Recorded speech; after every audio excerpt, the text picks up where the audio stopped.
Hi everyone, I'm going to be presenting my International Development Studies Departmental Honors Thesis, which is titled Sub-Saharan Africans in Morocco, an Ethnographer's Account. So I first wanted to mention that all of this is happening within the contemporary migration crisis, although this research is focusing specifically on sub-Saharan Africans that are funneled towards North Africa in hopes of finishing their journeys in Europe, but find themselves in a state of limbo in Morocco for extended periods of time. I focus on these individuals because of the extreme persecution they face in Morocco due to their migration status and race. These individuals find themselves in a rare point in history that is defined by mass migration, polarization, and nationalism, where the movement of migrants can be controlled by powerful actors, in this case the EU. By looking at how sub-Saharan migrants are accepted or rejected by Moroccan society, we can better understand how they are received by the world at large. Preliminary findings suggest that the cultural, political, and economic realms inform each other and create the sociological reality these individuals find themselves in, which is expressed through informality, structural racism, forced immobility, and lack of economic opportunity. I then wanted to introduce the various actors within this story. First, the sub-Saharan migrants. Morocco, according to the Migration Data Portal, Morocco currently houses 98,600 migrants. Migration flows from sub-Saharan Africa to Morocco are due to a variety of forces, including political unrest, ethnic violence, civil war, deportation of migrants, economic downturns, environmental change, and results of rural to urban migration. Now it is important to look at how the EU feels about this situation and how it works to control it. Due to a more restrictive European immigration policy since the 1980s, Morocco increasingly became a land of transit migration and immigration.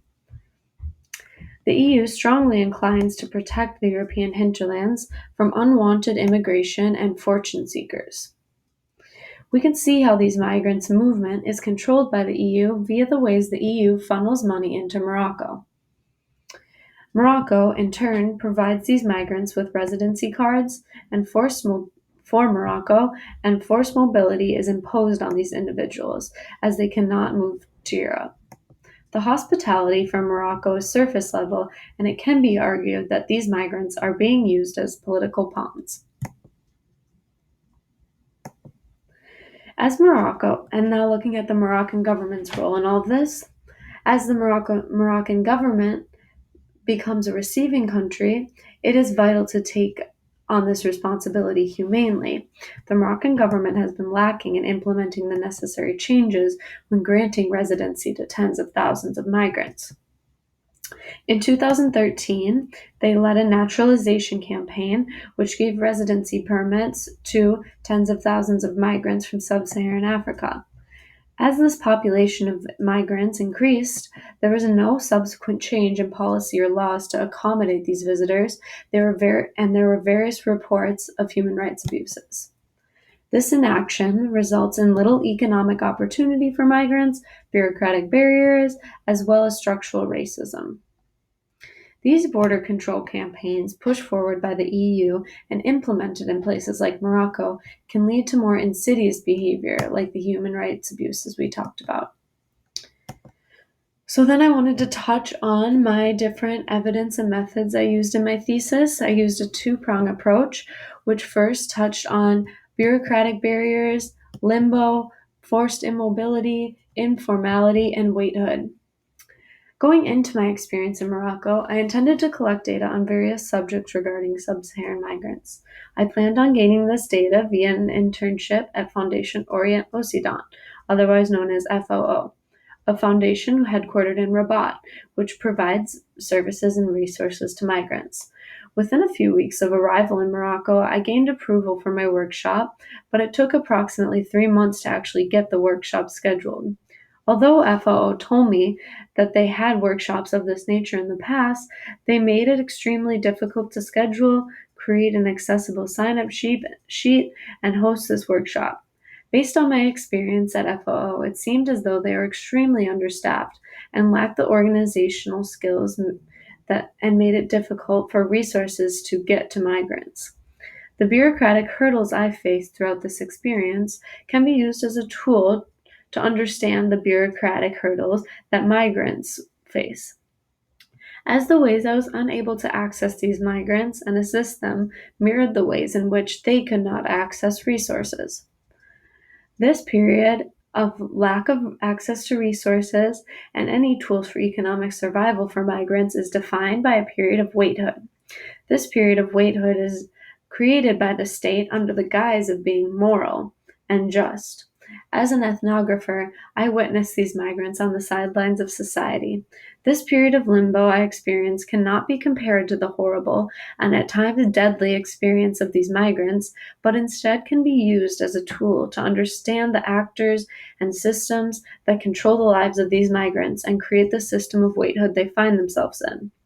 The situation of informality, bordering on taboo, is felt in many migrant communities all over the world. These difficulties are direct reflections of the informality and illegality that migrants face on a daily basis. Then I wanted to touch on my second approach, which was understanding structural racism through economic opportunity. So, as we've seen through the research, various actors, institutions, and cultural norms create structural racism and vast informality. We can contextualize the informality these individuals experience based on the lack of economic opportunity and informal labor they are forced to partake in. As I was not able to gain data in regards to the economic endeavors they pursue, I must rely on what I observed. These migrants hail from vastly different backgrounds with a range of career and lived experiences, but are not seen for their vibrant and varied experiences. Piccarell refers to these individuals as micro-entrepreneurs with small businesses in the underground economy.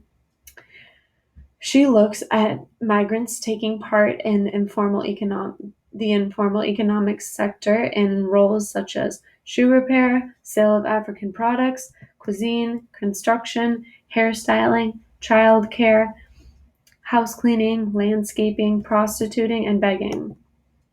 While simultaneously, migrants face great difficulty in succeeding in this economy due to hostility expressed by Moroccan citizens. Piccarell also states that about 55% of Moroccans are willing to hire or work with Sub-Saharan migrants.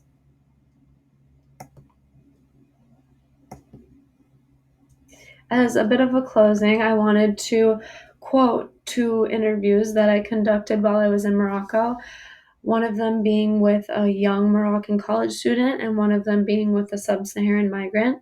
So the first one states, "We already have our own problems.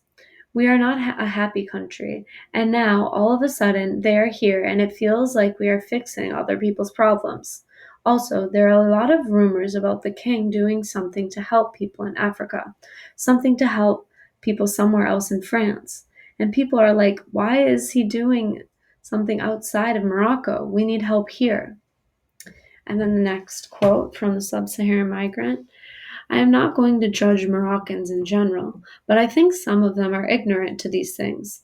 For me, personally, I wouldn't say the word racist. I think they are ignorant. That is the first thing."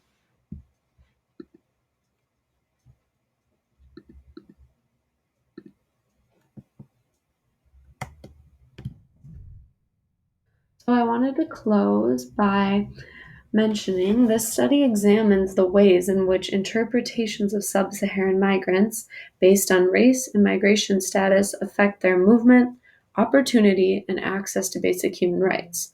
This thesis takes a personal approach that has been lacking in previous research by using my ethnographic experience as a tool to understand the lives of these migrants, which are defined by informality, forced immobility, and limbo. Additionally, this research takes a more quantifiable look at how global structural racism and fear of migration informs human interactions, as seen through these migrants' access to economic opportunity within Morocco.